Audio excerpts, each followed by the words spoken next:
अल्प मृत्यु नहीं कवन्यू पीरा, यानी बीमारियों से असमय मृत्यु न हो। राम से राष्ट्र का मतलब है मानव एक भक्ति कर नाता, अर्थात हमारा समाज ऊंच नीच के भाव से मुक्त हो और हर समाज में सामाजिक न्याय की स्थापना हो। राम से राष्ट्र का एक अर्थ ये भी है कि निशिचरहीन करऊं मही भुज उठाई पन की न, यानी मानवता विरोधी ताकतों का आतंक के विनाश की प्रतिज्ञा हमने ऑपरेशन सिंदूर में देखा है। भारत आतंक के विनाश की प्रतिज्ञा करके आतंकियों की कमर तोड़ रहा है। छत्तीसगढ़ की विकास यात्रा के लिए आज का दिन एक स्वर्णिम शुरुआत का दिन है और मेरे लिए व्यक्तिगत तौर पर ये बहुत ही सुखद दिन है, अहम दिन है। मेरा बीते कई दशकों से इस भूमि से बहुत आत्मीय नाता रहा है। एक कार्यकर्ता के रूप में मैंने छत्तीसगढ़ में बहुत समय बिताया।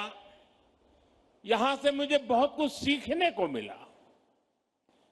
मेरे जीवन को घड़ने में यहां के लोगों का, यहां की भूमि का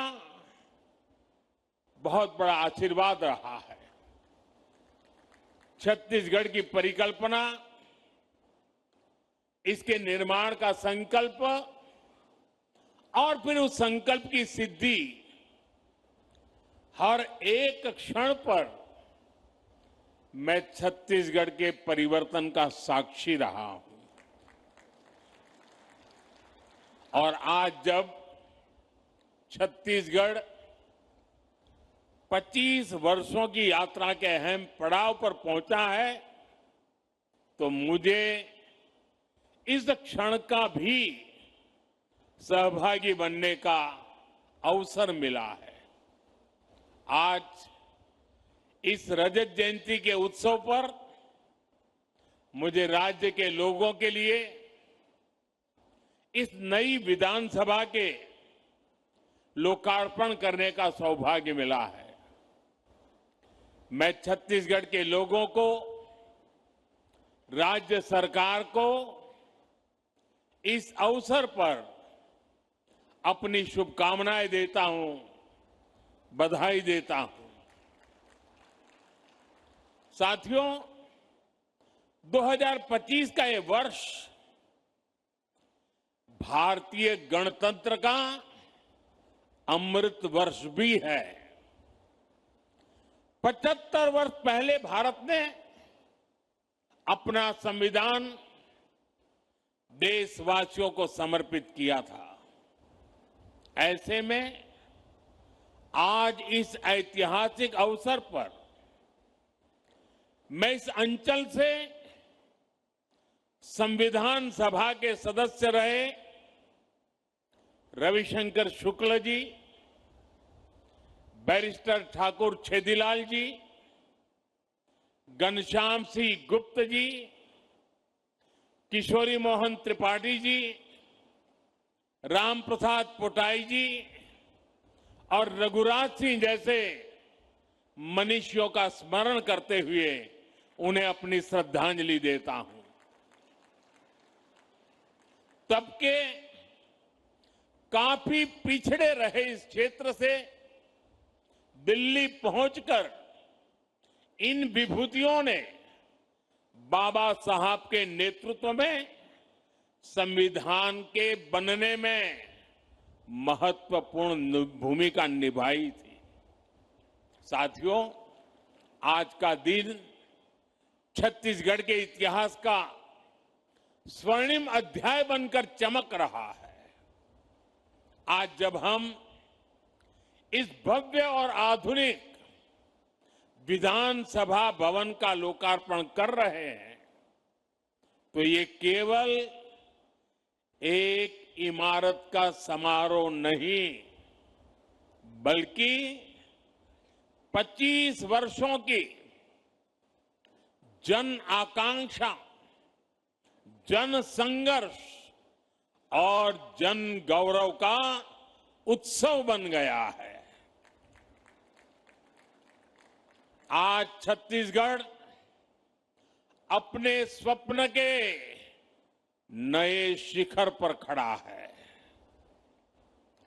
और इस गौरवशाली क्षण में मैं उन महापुरुष को नमन करता हूं जिनकी दूरदृष्टि और करुणा ने इस राज्य की स्थापना की। वो महापुरुष हैं भारत रत्न श्रद्धेय अटल बिहारी वाजपेयी जी।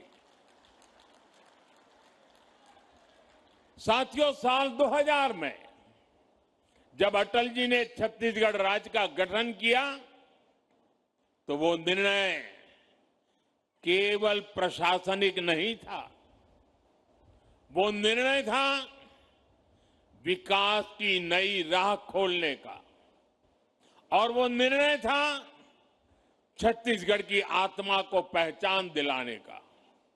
इसलिए आज जब इस भव्य विधानसभा के साथ साथ अटल जी की प्रतिमा का भी अनावरण हुआ है तो मन कह उठता है, मेरे भाव व्यक्त हो रहे हैं।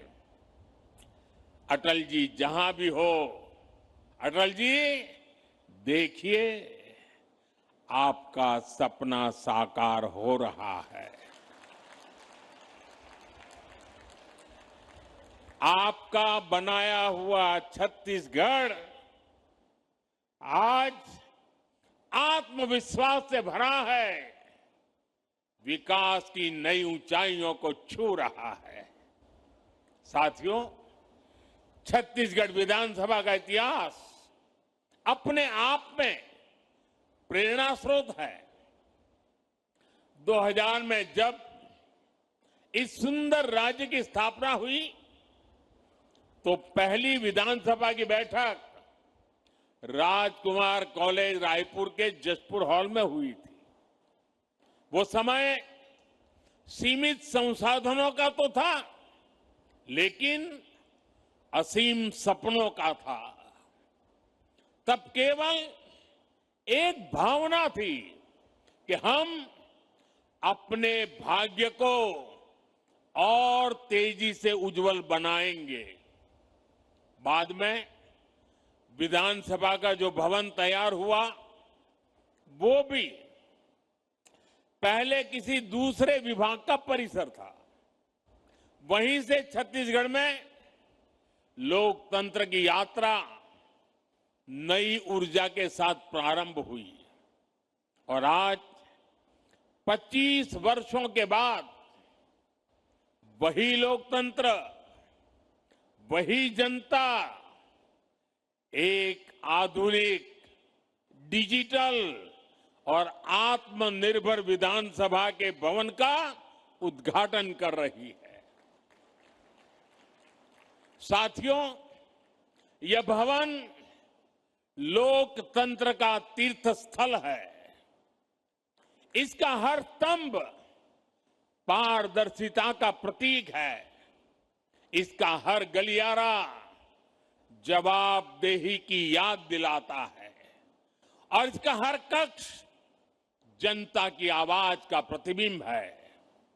यहां लिए गए निर्णय दशकों तक छत्तीसगढ़ के भाग्य को दिशा देंगे और यहां कहा हर एक शब्द छत्तीसगढ़ के अतीत, इसके वर्तमान का और इसके भविष्य का महत्वपूर्ण हिस्सा होगा। मुझे विश्वास है ये भवन आने वाले दशकों के लिए छत्तीसगढ़ की नीति, नियति और नीतिकारों का केंद्र बनेगा।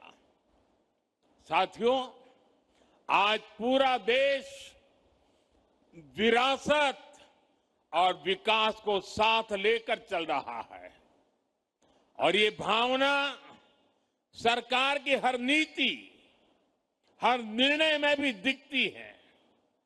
आज देश की संसद को हमारा पवित्र सेंगोल प्रेरणा देता है। नई संसद की नई गैलरियां पूरी दुनिया को भारत के लोकतंत्र की प्राचीनता से जोड़ती है। संसद परिसर में लगी प्रतिमाएं पूरे विश्व को ये बताती हैं कि भारत में लोकतंत्र की जड़ कितनी गहरी है। साथियों, मुझे प्रसन्नता है कि भारत की यही सोच, यही भावना छत्तीसगढ़ के इस नए विधानसभा में भी झलकती है। साथियों, छत्तीसगढ़ का नया विधानसभा परिसर राज्य की समृद्ध संस्कृति का प्रतिबिंब है। इस विधानसभा के कण कण में छत्तीसगढ़ की भूमि पर जन्मे हमारे महापुरुषों की प्रेरणा है। वंचितों को वरीयता, सबका साथ सबका विकास, ये भाजपा सरकार के सुशासन की पहचान है। यही देश के संविधान की स्पिरिट है। यही हमारे महापुरुषों, हमारे ऋषियों मनीषियों के दिए संस्कार है। साथियों, मैं जब इस भवन को देख रहा था तो मुझे बस्तर आर्ट की सुंदर झलक दिखाई दी। मुझे याद है, कुछ महीने पहले थाईलैंड के प्रधानमंत्री जी को मैंने यही बस्तर आर्ट भेंट की थी। बस्तर की एक कला हमारी सृजनशीलता और सांस्कृतिक शक्ति का प्रतीक है। साथियों, इस भवन की दीवारों में बाबा गुरु घासीदास जी का मन खे एक समान का संदेश है, जो हमें सबका साथ सबका विकास सबका सम्मान सिखाता है। यहां के हर द्वार में माता शबरी की सिखाई आत्मीयता है, जो हमें हर अतिथि, हर नागरिक का स्नेह स्वागत करने की बात बताती है। इस सदन की हर कुर्सी में संत कबीर का सिखाया सच्चाई और निडरता का भाव है और यहां की नींव में महाप्रभु वल्लभाचार्य जी का बताया नर सेवा नारायण सेवा का संकल्प है। साथियों, भारत लोकतंत्र की जननी है, मदर ऑफ डेमोक्रेसी है। हमारा आदिवासी समाज तो पीढ़ियों से लोकतांत्रिक परंपराओं को जीता आया है। मुरिया दरबार, बस्तर की आदिम संसद इसका जीवंत उदाहरण है। वो आदिम संसद थी। सालों से हमारे यहां समाज और शासन मिलकर समस्याओं का समाधान करते रहे हैं और मुझे प्रसन्नता है कि इस विधानसभा में भी मुरिया दरबार की परंपरा को स्थान मिला है। साथियों, एक और इस सदन के हर कोने में हमारे महापुरुषों के आदर्श हैं, तो वहीं इसकी अध्यक्ष पीठ पर रमन सिंह जी जैसा अनुभव नेतृत्व भी है। रमन जी इस बात का बहुत बड़ा उदाहरण है कि एक कार्यकर्ता अपने परिश्रम से, अपने समर्पण भाव से लोकतांत्रिक व्यवस्था को कितना सशक्त बना सकता है। साथियों, क्रिकेट में तो देखते हैं कि जो कभी कैप्टन रहता है वो कभी टीम में खिलाड़ी बनकर के भी खेलता है, लेकिन राजनीति में ऐसा देखने को नहीं मिलता है। ये उदाहरण रमन सिंह जी दे सकते हैं कि जो कभी कैप्टन हुआ करते थे वो आज सच्चे स्पिरिट से कार्यकर्ता के छत्तीसगढ़ की सेवा के लिए समर्पित, हर कार्यकर्ता के लिए प्रेरणा के रूप में कार्य कर रहे हैं। साथियों, राष्ट्र कवि निराला जी ने अपनी कविता में मां सरस्वती से प्रार्थना की थी, प्रिय स्वतंत्र रहो, अमृत मंत्र नव भारत में भर दे। यह केवल काव्य नहीं था, यह आजाद भारत के नव सृजन का मंत्र था।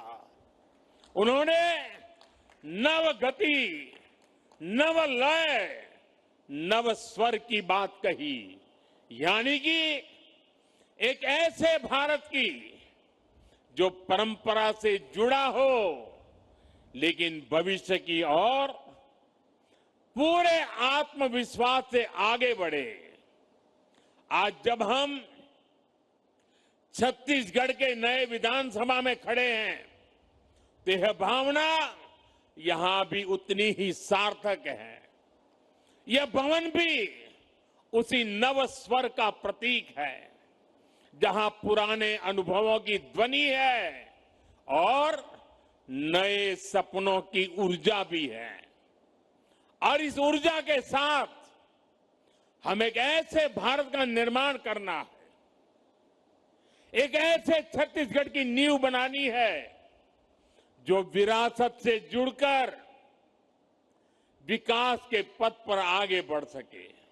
साथियों, नागरिक देवो भव ये हमारे सुशासन का मंत्र है और इसलिए हमें विधानसभा के हर निर्णय में जनता के हित को ध्यान में रखकर काम करना होगा।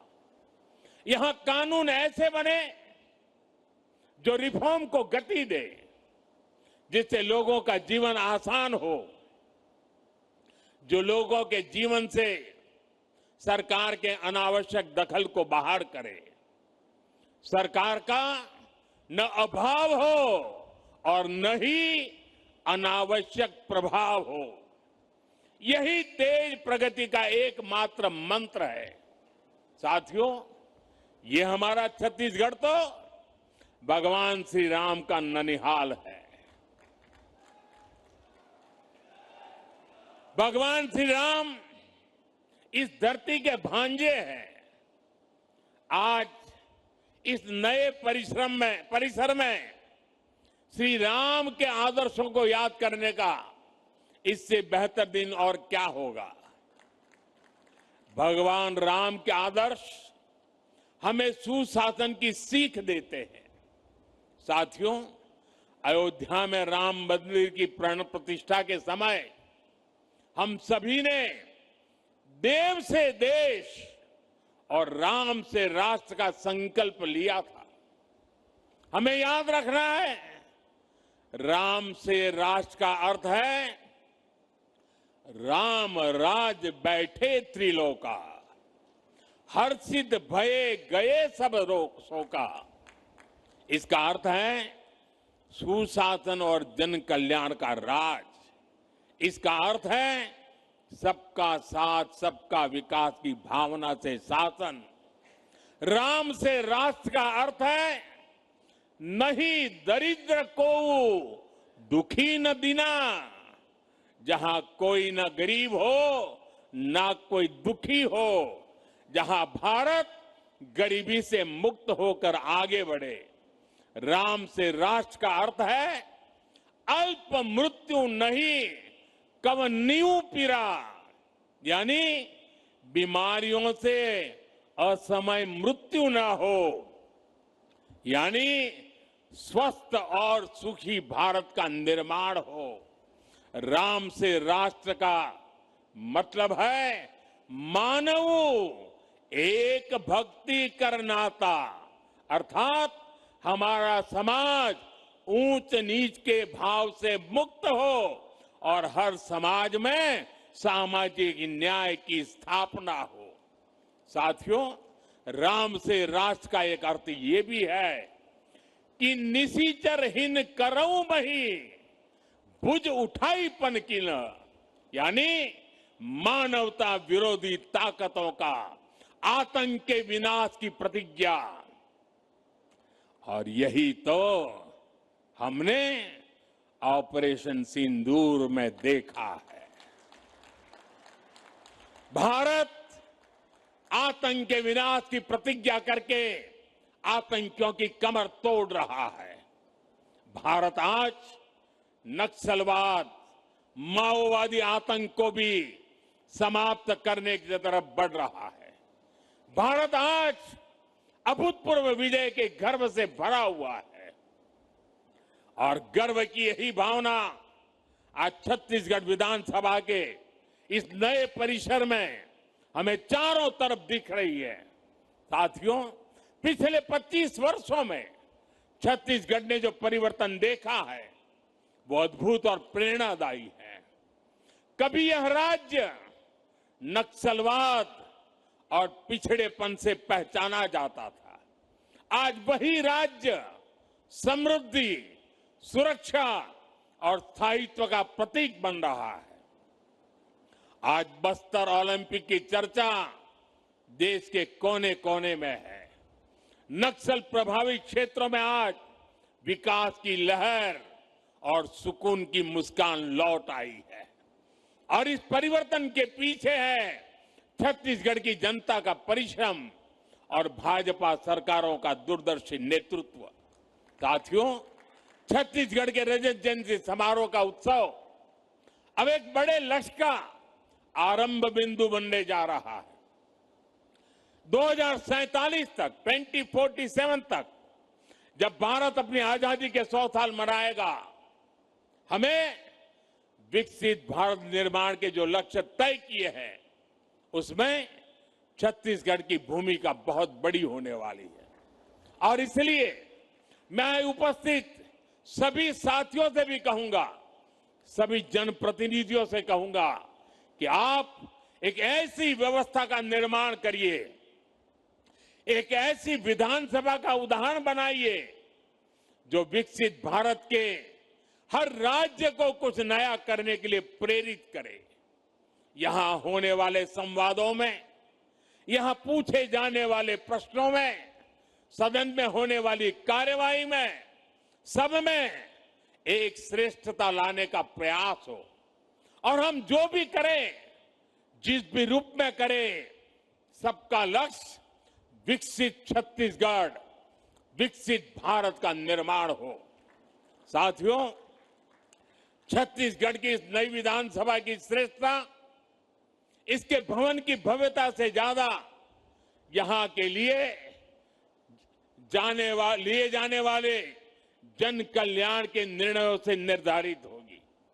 यह इस बात से तय होगी कि सदन छत्तीसगढ़ के सपनों को, इसकी सोच को कितनी गहराई से समझता है और उन्हें साकार करने के लिए कितने दूर तक चलता है। हमारा हर निर्णय ऐसा होना चाहिए जो किसान की मेहनत को सम्मान दे, युवा के सपनों को दिशा दे, नारी शक्ति के जीवन में नई आशा की किरण लेकर आए और समाज में अंत्योदय का माध्यम बने। हम सबको ये याद रखना है कि यह विधानसभा केवल कानून बनाने का स्थान नहीं, बल्कि यह छत्तीसगढ़ के भाग्य निर्माण का प्रखर केंद्र है, जीवंत इकाई है। इसलिए हम सबको ये सुनिश्चित करना होगा कि यहां से निकलने वाले हर विचार में जनसेवा की भावना हो, विकास का संकल्प हो और भारत को नई ऊंचाई पर ले जाने का विश्वास हो।